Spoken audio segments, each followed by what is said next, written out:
DAV police public school, police line, Panipat.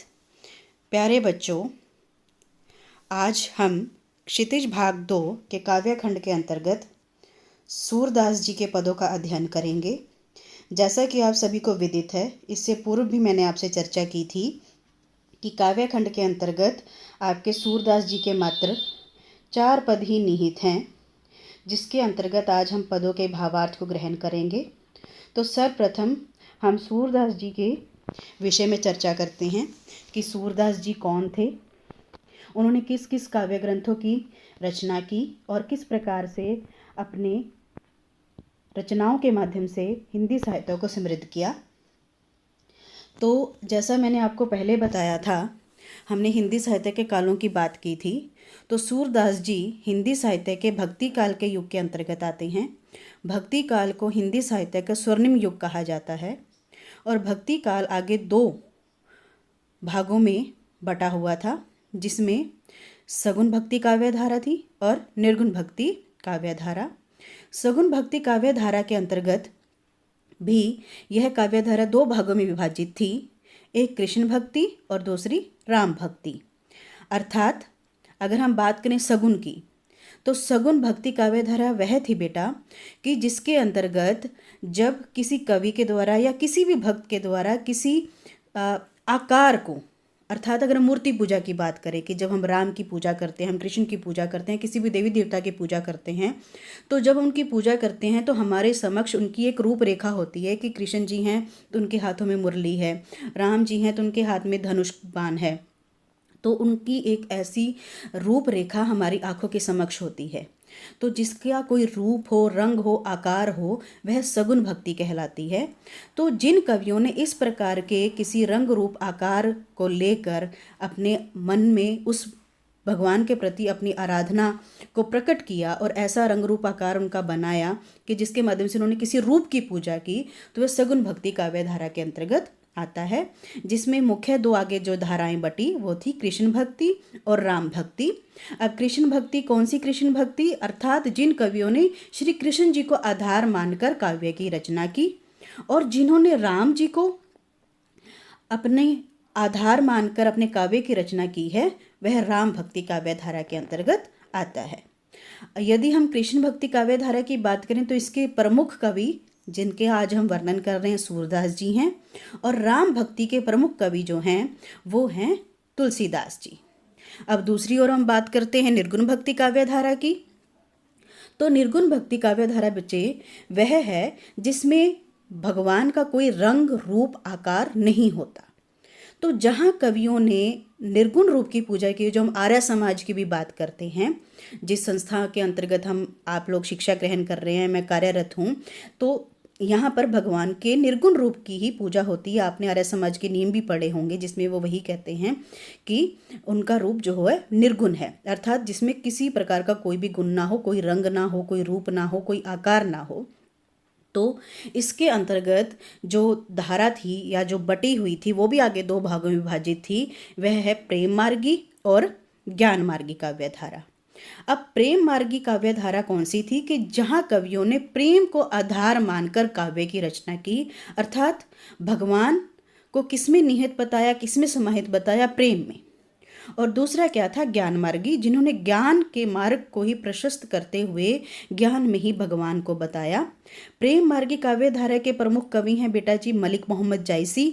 और यदि हम ज्ञान मार्गी की बात करते हैं तो आपके संत कबीर और गुरु नानक देव जी, जो इस प्रकार के कवि हैं, वो इस मार्ग के काव्य के जो धारा के प्रमुख कवि रहे हैं। तो ये तो था बेटा आपका भक्ति काल, जिसके अंतर्गत आपके सूरदास जी सगुण भक्ति काव्य धारा के अंतर्गत कृष्ण भक्ति काव्य धारा के प्रमुख कवि हैं। अब हम बात करते हैं सूरदास जी की। तो सूरदास जी का जन्म सन 1478 ईस्वी में माना जाता है। एक मान्यता के अनुसार उनका जन्म मथुरा के निकट रुणकता या रेणुका क्षेत्र में हुआ, जबकि दूसरी मान्यता के अनुसार, मान्यता अर्थात ये प्रमाणिक नहीं है, मात्र धारणाएं हैं, जिन्होंने भी इनके ऊपर रचनाओं का इनका संकलन किया या इनके बारे में जानकारी हासिल की, तो इनके प्रमाण नहीं मिलते, मात्र मान्यताएं ही हैं। किसी का मानना ये है कि इनका जन्म ये हुआ, किसी इतिहासकार का मानना है कि इनका जन्म यहाँ हुआ। तो उसी मान्यता के आधार पर उनका जन्म स्थान दिल्ली के पास सिही माना जाता है। महाप्रभु वल्लभाचार्य के शिष्य सूरदास अष्टछाप के कवियों में सर्वाधिक प्रसिद्ध हैं। वे मथुरा और वृंदावन के बीच गौ घाट पर रहते थे और श्रीनाथ जी के मंदिर में भजन कीर्तन करते थे। सन 1583 ईस्वी में पारसोली में उनका निधन हुआ। उनके 3 ग्रंथों सूरसागर, साहित्य लहरी और सूर सारावली में सूरसागर ही सर्वाधिक लोकप्रिय हुआ है। खेती और पशुपालन वाले भारतीय समाज का दैनिक अंतरंग चित्र और मनुष्य की स्वाभाविक वृत्तियों का चित्रण सूर की कविता में मिलता है। जब हमने रस किए थे तब भी मैंने आपको बताया था कि सूरदास जी वात्सल्य रस के सम्राट कहे जाते हैं। तो यहाँ भी वही बताया गया है कि सूर वात्सल्य और श्रृंगार के श्रेष्ठ कवि माने जाते हैं। कृष्ण और गोपियों का प्रेम सहज मानवीय प्रेम की प्रतिष्ठा करता है। सूर ने मानव प्रेम की गौरव गाथा के माध्यम से सामान्य मनुष्य को हीनता बोध से मुक्त किया है, उनमें जीने की ललक पैदा की है। उनकी कविता में ब्रज भाषा का निखरा हुआ रूप है। वह चली आ रही लोकगीतों की परंपरा की ही श्रेष्ठ कड़ी है। अब हम बात करते हैं आपके संकलित पदों की। तो बच्चे, जो आपके प्रस्तुत संकलित पद हैं, यह जैसा कि कहा गया सूरदास जी की सूरसागर जो रचनावली प्रमुख है, प्रसिद्ध है। तो यह जो ली गई है यह श्री कृष्ण उद्धव संवाद से ली गई है। अब श्री कृष्ण उद्धव संवाद क्या था? श्री कृष्ण जी जब गोपियों को छोड़कर अर्थात ब्रज को छोड़कर, वृंदावन को छोड़कर कंस वध के लिए मथुरा चले गए और वहीं जाकर रह गए, तो वहाँ पर उनके एक मित्र बने उद्धव।